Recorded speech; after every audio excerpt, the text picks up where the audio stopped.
प्यारे विद्यार्थियों, शुभ संध्या। आपकी पहली कविता ये आज हम चर्चा करेंगे। अनमोल मोती, कबीरदास। आप जानते हैं हिंदी साहित्य दुनिया में कबीरदास सबसे बड़ा। तो आज उनकी लेखनी निश्रुत जो पंक्ति है इस प्रकार है। तो पढ़ने के पहले मैं इतना ही कहूँगा, यदि उनकी वाणी को याद रखेंगे और साधारण जीवन शैली में उसे प्रयोग करेंगे, शायद दुख कभी नहीं आएगा। क्योंकि साक्षी है, उनकी वाणी को साक्षी कहते हैं, अर्थात जो देखे हैं उनको लिखे हैं। तो जानते हैं ऐसे काम करने से ये फल भोगना अवश्य पड़ेगा, तो उसी को लिखे हैं। तो कल्पना करके नहीं, सोच कर नहीं लिखे हैं, बीता हुआ, अपने जिंदगी में बीता हुआ ये बात। तो ऐसे करने से ऐसे फल अवश्य मिलेगा। ठीक है। मनीषा जन्म दुर्लभ है, देह न बारंबार, तर बर थई फल झड़ी पड़िया, बहुरी न लागई डार। अर्थात और एक बार सुनिए, मनीषा जन्म दुर्लभ है, मानव का जन्म दुर्लभ है। दुर्लभ उसे कहते हैं जो बहुत कम मिलता है और ज़्यादा कष्ट करने के बाद मिलता है, उसे कहते हैं दुर्लभ।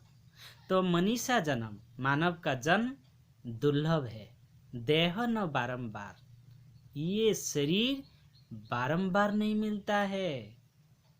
आध्यात्मिक गुरु कहते हैं ये जो मानव शरीर मिला है, कितने जीवों का जन्म लेने के बाद मानव जन्म मिला है। तो यदि कर्म के हिसाब से हमें ये शरीर मिला है, तो हम क्या करेंगे? हमें प्राप्त हो गया, मानव का शरीर तो प्राप्त हो गया, अभी हम क्या करेंगे? कैसे इसको संभाल के रखेंगे? क्योंकि ये दुर्लभ है। तो तर वर थई फल झड़ी, तरवर मतलब पेड़, वृक्ष। वृक्ष में फल लगता है और पक जाने के बाद वह फल गिर पड़ता है, और गिर पड़ने के बाद उसी को फिर उठा के लेके क्या उसी प्रकार पहले जैसे था उसी प्रकार क्या हम जोड़ सकते हैं? नहीं ना, कभी नहीं। ठीक है, उसी प्रकार ये शरीर से यदि प्राण एक बार निकल जाए तो फिर लौट नहीं सकेगा। तो एक बार तो निकलेगा, कभी ना कभी तो हमें मरना पड़ेगा, क्योंकि हम जानते हैं ये मृत्यु सुनिश्चित, ये मर्त्य है, मरने के लिए आए हैं, लेकिन हम तो मर जाएंगे, कर्म हमारा अमर रहेगा। वो आदमी ऐसा था, वो आदमी ऐसा था।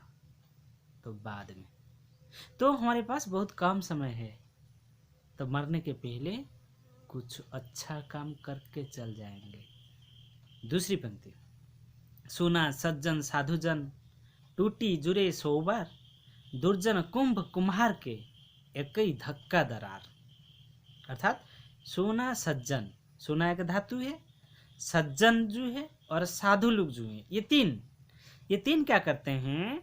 ये तीन टूट जाने के बाद फिर जोड़ सकते हैं। अर्थात सोना बार बार उसको जलाकर अलग अलग आकृति में हम कर्ण का फूल हो या नाक का हो या गले का हार हो, हम कुछ नया नया बना के ला सकते हैं। जितने बार टूट जाएगा उतने बार भी फिर हम बना सकते हैं सोने के जो कुछ भी हो।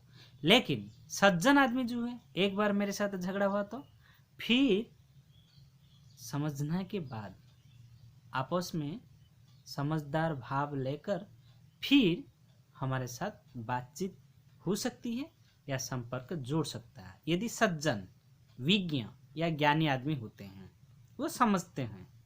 लेकिन मूर्ख एक बार हमारे साथ झगड़ा हो गया तो गया, वो समझेगा नहीं।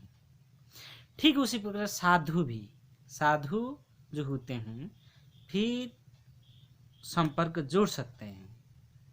लेकिन दुर्जन कुंभ कुम्हार, ये दुर्जन जो है या कुंभ, कुंभ मतलब मिट्टी से बना हुआ घड़ा, हाँ, वो जो चीज है मिट्टी से बना हुआ घड़ा है, वो किसके साथ तुलना?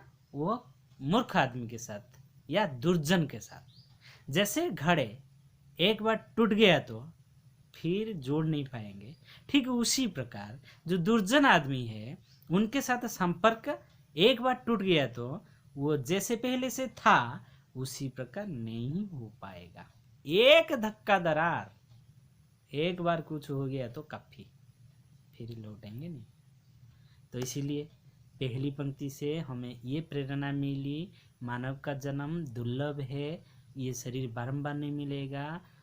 इसीलिए एक उदाहरण दिया, पेड़ से फल जैसे गिर जाने के बाद जुड़ नहीं सकेगा, ठीक उसी प्रकार हम प्राण एक बार निकल जाए तो लौट कर नहीं आएंगे। तो इसीलिए हम सोच समझ के दिन तमाम काम करना चाहिए और मरने के पहले कुछ अमर रहे जैसे हमारा कर्तव्य करके चल जाएंगे।